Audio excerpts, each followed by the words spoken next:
My wife, Maeve, has this weird thing she's into. She loves role-playing as different characters in her little scripts. I'm always the husband who gets dumped by some cold-hearted wife. One day, she's playing a hotshot CEO who falls for her assistant. The next day, she's a professor crushing on her student. Every single time, she makes me sign divorce papers. Then the next morning, she laughs and rips them up. Babe, just a game. But when my dad gets into a car crash and needs 200 grand for emergency surgery, Maeve decides to play the role of a broke woman. I'm totally broke, Neil. I don't have any money for your dad's surgery. All I can do is watch my dad take his last breath in that hospital bed. At his funeral, Maeve shows up with some young, good-looking college kid hanging on her arm. Honey, I've fallen for my student. Let's get divorced. She pulls out a document and hands it to me. This time I'm not waiting around for her to rip it up. She shoved a fresh set of divorce papers in my face. Already signed with her name. Same old game, and she was starting it again. At my dad's funeral, right after I'd lost my only family, I looked at her, that beautiful face. For 3 years, every time she pulled out those papers, I'd play along crying, begging her to reconsider, until she'd laugh, tear them up, and sweet-talk me back. She called it fun, said it kept our marriage exciting. And I bought it, but right now, my dad was lying in a casket. Before he died, he held my hand tight. Eyes fixed on the door, he was waiting for Maeve. His daughter-in-law, the one he'd always treated like his own kid, to come say goodbye, never showed. I kissed my dad one last time, then turned around and took the pen from Maeve. No crying, no screaming. I just signed my name letter by letter. While she watched done, Maeve froze. The meltdown she was expecting never happened. I just stood there dead calm. Nolan Woodward, what the hell are you playing at? She asked, annoyed. The guy next to her, Zane Kirk, picked up on a vibe. He grabbed her arm tighter. Maeve, you think he's just mad? I ignored them both, folded my copy of the papers, and stuffed it in my bag. Then I looked her straight in the eyes.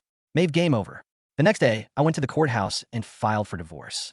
The clerk looked over everything and processed it like it was just another Tuesday. When I checked my phone, it was blowing up with missed calls and texts from Maeve. Nolan, you've had your fun. Come home. I ripped up the papers. Let's just forget this happened. Did you seriously hang up on me?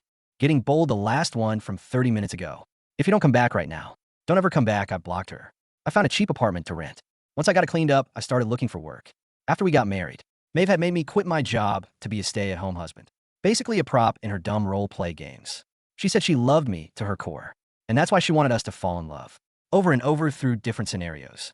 She swore the cold, heartless women she played weren't the real her. Just acting. Looking back now, pathetic. Maybe she was never acting.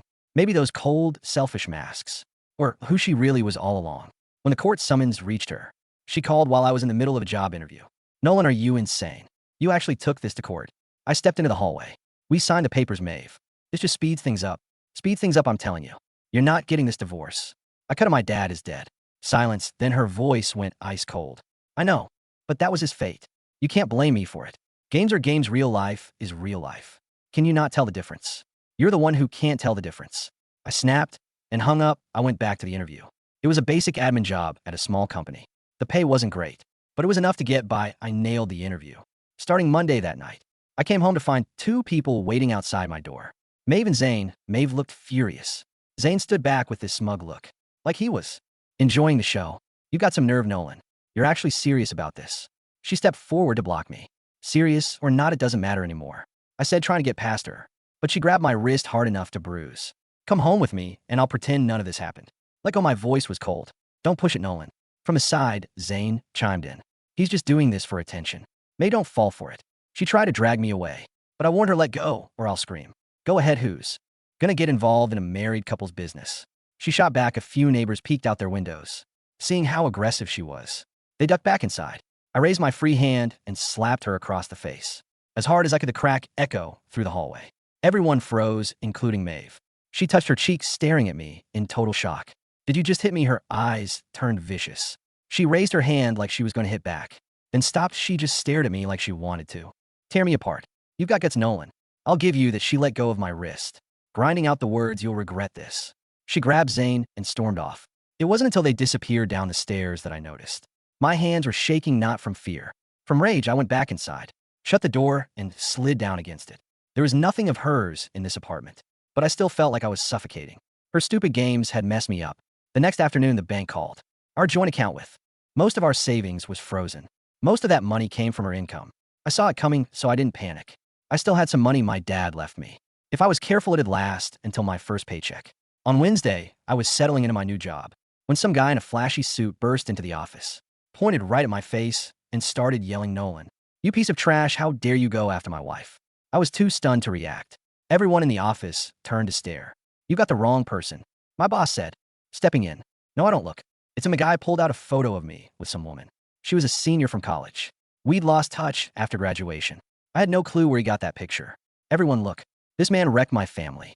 Now my wife wants a divorce because of him. He knocked stuff off my desk. The whole office was in chaos. Couldn't defend myself. I knew this was Maeve's doing, destroying my reputation so I'd have nothing left. My boss pulled me aside, looking grim. "Nolan, I believe you, but the company has to think about its image a few days off." Translation, I was fired. That's when Maeve called. I could hear her smiling through the phone. "How's it feel?" "Told you, Nolan. You'd regret it. You're pathetic." "Maeve, pathetic? I learned from the best," she laughed.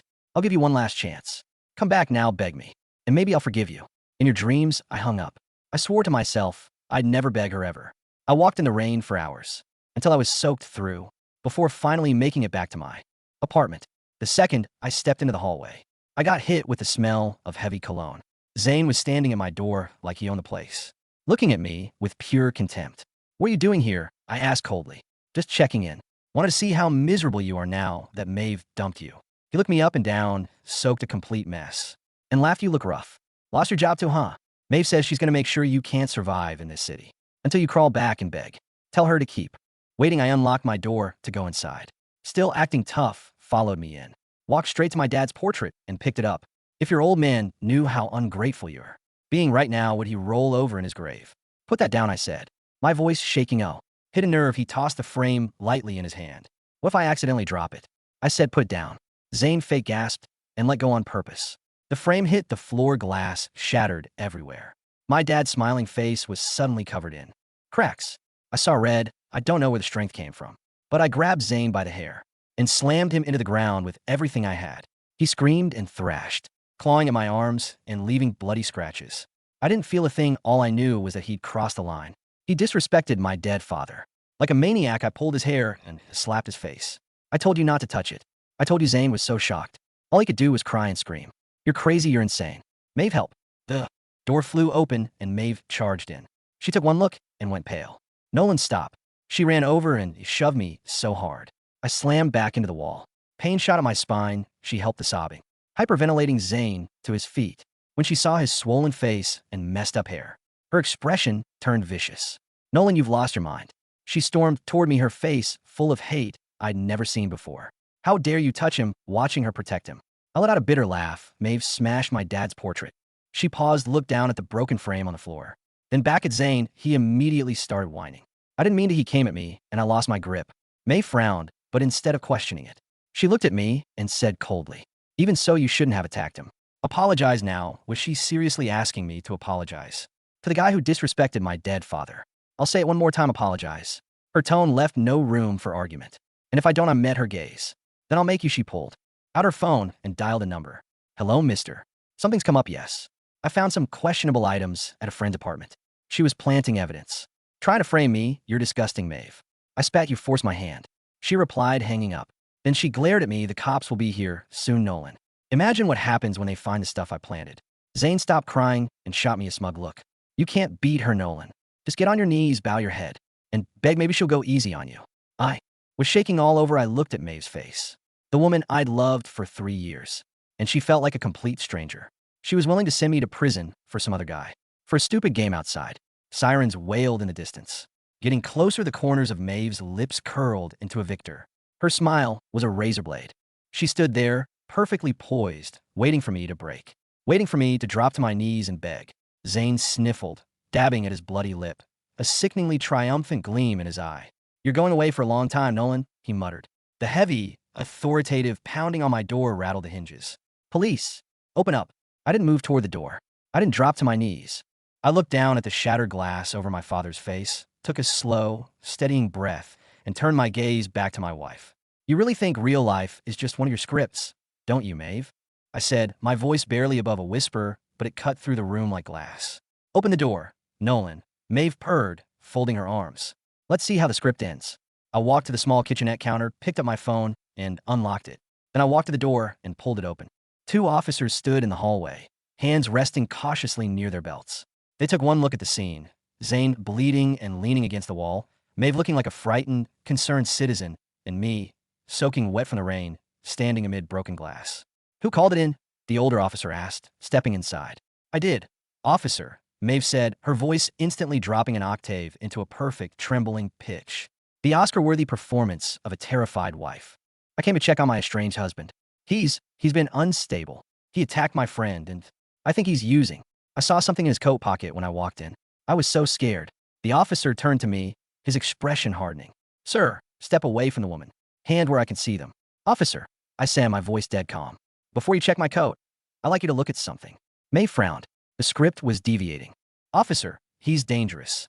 "I live alone," I interrupted, keeping my hands visible as I tapped the screen of my phone and held it out to the older cop. "And after my estranged wife threatened me in my hallway yesterday, I went to Best Buy and spent $40 on a motion-activated nanny cam.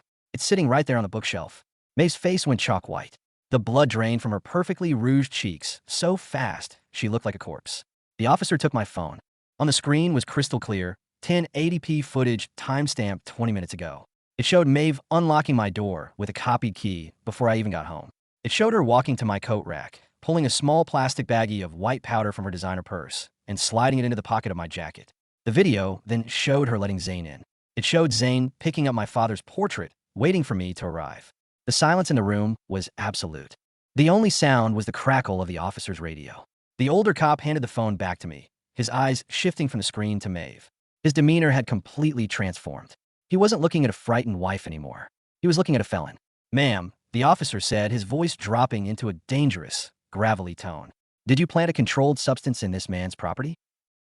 That's manipulated," Maeve stammered, taking a step back. The mask was cracking. "He's good with computers." "Save it," the second officer said, already moving toward my coat. He used a pen to fish out the small baggie. He held it up. "We'll run the prints on this bag, ma'am. Want to guess whose fingerprints are going to be all over it?" Zane pushed himself off the wall, his eyes wide with panic. "I didn't know anything about that. I swear. I just came here because she told me to." "Shut up, Zane," Maeve shrieked, losing her composure entirely. "Zane Kirk, right?" I said, looking at the college kid. "You broke into my apartment, vandalized my property, and participated in framing me for a felony. That's conspiracy." "Hands behind your back, ma'am," the older officer commanded, pulling out his cuffs. "You can't do this."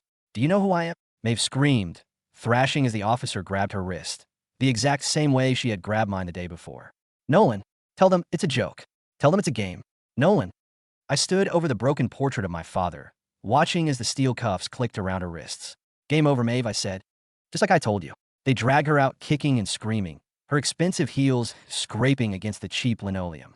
Zane was crying, actually weeping, as the second officer cuffed him and read him his rights. He looked at me, pleading, but I just turned my back.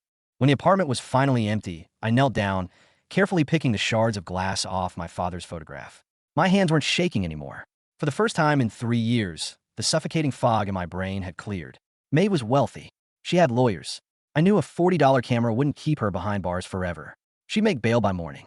She'd spin it, bribe someone, or bury the charges in endless litigation. She wanted to destroy me? Fine. It was time to stop playing defense. Chapter 2. The Paper Trail. May was out on bail by 9 a.m. the next day. I knew because my phone started ringing from a blocked number. I let go to voicemail. When I finally listened to it, it was just 10 seconds of heavy breathing, followed by her voice, stripped of all its playful arrogance. It was pure, unadulterated venom. "You are a dead man, Nolan. I will take everything from you. I will grind you into the dirt until you have nothing left but the clothes on your back." I saved the audio file and forwarded it to my divorce attorney. I needed a job, but more importantly, I needed leverage. Maeve's company, Aura Tech, was a logistics firm she inherited from her father. She was the CEO, but she answered to a board of directors.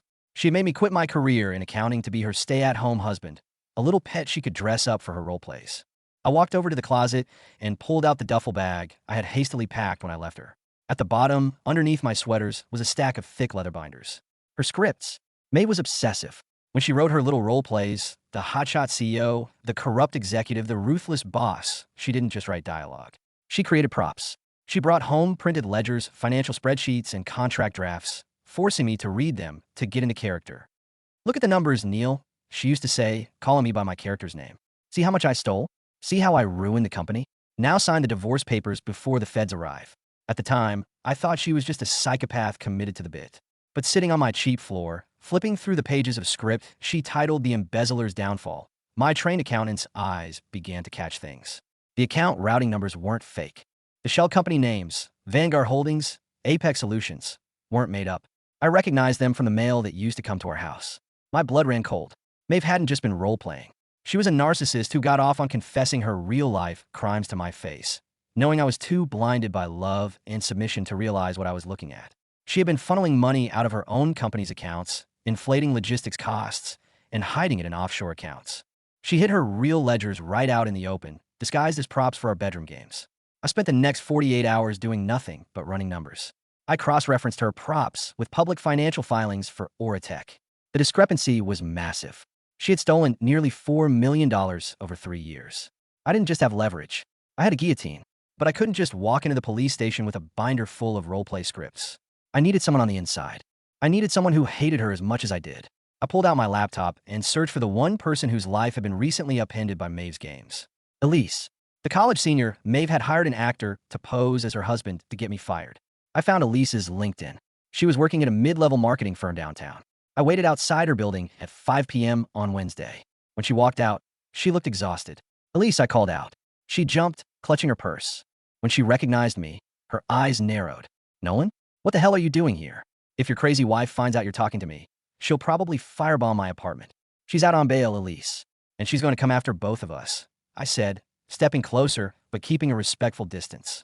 She ruined my reputation. She used your face to do it. I know you're angry.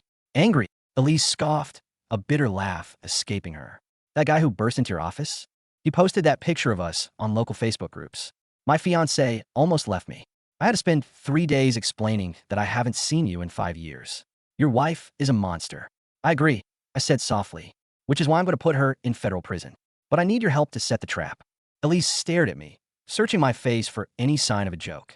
Finding none, she crossed her arms. I'm listening. Chapter 3. The Boardroom Blitz. It took 2 weeks to set up. 2 weeks of living off ramen, ignoring Maeve's escalating threats, and dodging the private investigators she had sitting outside my apartment building. Zane had gone completely off the grid. Rumor was he dropped out of his college classes to hide from the drug conspiracy charges. Maeve was carrying all the heat alone, and she was getting desperate. My divorce lawyer filed an emergency motion to freeze her assets, citing the criminal charges pending against her. She retaliated by trying to have me serve with a countersuit for emotional distress. She wanted to break me, so I decided to let her think she had. I sent her a text. You win, Maeve. I can't do this anymore. I'm out of money. I'll drop the police charges, but we need to talk in person. No lawyers. Just us. She replied 60 seconds later. My office. 2 p.m. tomorrow. Bring the divorce papers. You're going to sign my version this time. The next day, I wore my only decent suit. I walked into the towering glass and steel building of Oratech, ignoring the whispers of the receptionist who recognized me as the CEO's pathetic soon-to-be ex-husband. I took the elevator to the top floor. The doors opened to Maeve's sprawling executive suite. She was sitting behind her massive mahogany desk, wearing a sharp white power suit. She looked immaculate, arrogant, and untouchable. And standing right beside her, looking like a whipped dog, but trying to project confidence, was Zane. I see the stray came crawling back. Maeve purred, leaning back in her leather chair. I told you, Nolan. Out there in the real world, you're nothing without me. Why is he here? I asked, looking at Zane with deliberate exhaustion in my eyes. Zane is my new executive assistant. Maeve smiled cruelly. He's very good at taking orders. Something you forgot how to do. She tossed a thick manila envelope onto the desk. Here is your new reality. You dropped the charges regarding your little apartment setup. You signed an NDA stating that you fabricated the whole thing because you were jealous. In exchange, I'll give you $50,000. Enough to pay off a fraction of your dead daddy's medical debt. And then you disappear. I walked slowly up to the desk. I looked at the NDA. I picked up the pen. Do it. Zane sneered, crossing his arms. Sign it, loser. I looked at Maeve. For 3 years, I played your games. I let you pretend to be the cold, heartless executive who ruined people for fun. I thought it was just a fantasy. It wasn't a fantasy, Nolan, she whispered, leaning forward, her eyes black and devoid of any human empathy. It was practice. Now sign the paper. Okay, I said quietly. I put the pen to the paper, and then the double doors to her office flew open. Maeve jerked her head up, furious. I said no interruptions. But it wasn't her secretary. It was Arthur Vance, the silver-haired chairman of the board for Oratech. And flanking him were 3 men wearing dark windbreakers with the letters FBI stenciled in yellow across the back. Maeve stood up so fast her chair crashed against the window behind her. Arthur? What is the meaning of this? But let them in here. Arthur Vance looked at Maeve with absolute disgust. He didn't answer her. Instead, he looked at me. Mr. Woodward, is this the woman? Yes, Mr. Vance, I said, putting the pen down and stepping away from the desk. Nolan, what did you do? Maeve hissed, her voice trembling for the first time. A tall FBI agent stepped forward, pulling a warrant out of his jacket. Maeve Sterling, we have a warrant for your arrest on counts of wire fraud, corporate embezzlement, and tax evasion. We also have a warrant to seize all physical and digital records in this office. Embezzlement. Maeve laughed, high-pitched and hysterical. Are you insane? I own this company. This is my husband. He's a liar. He's trying to extort me. Your husband, Arthur Vance said coldly, came to my house 3 days ago with a very interesting collection of ledgers. He said you used them as props in some sick bedroom games. We ran the account numbers, Maeve. The Cayman accounts.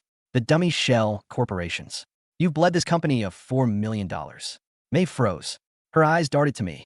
The realization hit her like a freight train. The scripts. She had gotten arrogant. She had thought I was too stupid, too blindly in love to ever look closely at the paperwork she shoved in my face. You, she breathed, pointing a shaking finger at me. You stole my property. I just read the script, Maeve, I said, my voice finally ringing with the authority she had stripped from me for years. You cast me as the victim. I just rewrote the ending. The agents moved in. Turn around, Miss Sterling. Hands behind your back. Maeve snapped. No, no. Zane, do something. Zane, who had been shrinking back toward the wall, threw his hands up in the air. I don't know her. I just got here. She made me come. I didn't embezzle anything. I'm just a college student. She's crazy. Maeve stared at her boy toy, her jaw dropping. You little coward. I bought you that watch. I paid your tuition. She forced me. Zane cried to the FBI agents. She's sick in the head. As the agent clamped the steel cuffs on Maeve's wrists, the cold reality finally shattered her delusion. There were no cameras. There was no director to yell cut. This wasn't a game she could reset in the morning. Nolan, she screamed as they marched her around the desk. Her pristine white suit was wrinkled, her perfect hair disheveled. Nolan, please. Babe, it's just a game. We can start over. I'll rip up the papers. I'll pay for your dad's surgery, I swear. Tell them to stop. I stood there, dead calm, watching her thrash against the agents. My dad is already dead, Maeve, I said. And so is our marriage. Enjoy prison. I hear the role play there is very realistic. She screamed my name all the way down the hallway. The sound echoed through the entire executive floor, fading only when the elevator doors finally clamped shut. Arthur Vance walked over to me and extended a hand. The board owes you a massive debt, Nolan. If you hadn't brought us those ledgers, she would have bankrupted the company by Q4. We're offering a substantial reward for whistleblowers. And if you're looking to get back into accounting, Oratech needs a new internal auditor. Someone with an eye for detail. I shook his hand. I appreciate it, Mr. Vance. I'll have my lawyer look over the offer. As I walked out of the office, Zane was sitting on the floor, weeping into his hands, waiting for the police to come pick him up for his probation violation. I stepped over his legs without a second glance. Chapter 4, Curtain Call. The divorce went through seamlessly. With Maeve facing 20 years in federal prison, her high-priced lawyers abandoned ship. Her assets were seized, but because her crimes voided the morality clause in our prenup, the court awarded me a massive settlement from her legally obtained private estate before the feds took the rest. I didn't take the job at Oratech. I didn't want any ties to her world left. Instead, I took the whistleblower reward in my settlement, and I bought a small, quiet house in the suburbs. I started my own independent accounting firm. My first client was Elise's marketing agency. She had sued Maeve's estate for defamation and won a handsome sum herself. We had a good laugh over coffee about how the terrifying CEO was currently scrubbing toilets in a medium security facility. 6 months later, autumn rolled around. The air was crisp, and the leaves were turning gold and red. I drove to the cemetery and walked up the gentle hill to my father's grave. I carried a fresh bouquet of lilies, his favorite, and a brand new, beautifully framed photograph of him. It was a replica of the one Zane had broken. I knelt down and placed the flowers on the grass. I set the framed picture against the headstone. Hey, Dad, I said quietly, brushing a fallen leaf off the granite. Surgery debt is paid off. Every cent. The house is good. Business is picking up. I sat there for a long time, listening to the wind rustle through the trees. For the first time in years, my chest didn't feel tight. I didn't feel like I was waiting for the other shoe to drop. I wasn't waiting for a script or a fake divorce paper or a cruel laugh. I miss you, I whispered, touching the top of the headstone. But I'm okay now. I'm really okay. I stood up, took a deep breath of the cold, clean air, and turned my back on the past. I walked down the hill toward my car. My phone buzzed in my pocket. It was a text from a new client asking if I was available for a meeting next week. I typed back, absolutely. See you Tuesday. I slid the phone into my pocket, got into my car, and drove forward into the real world. No scripts. No acts. Just me.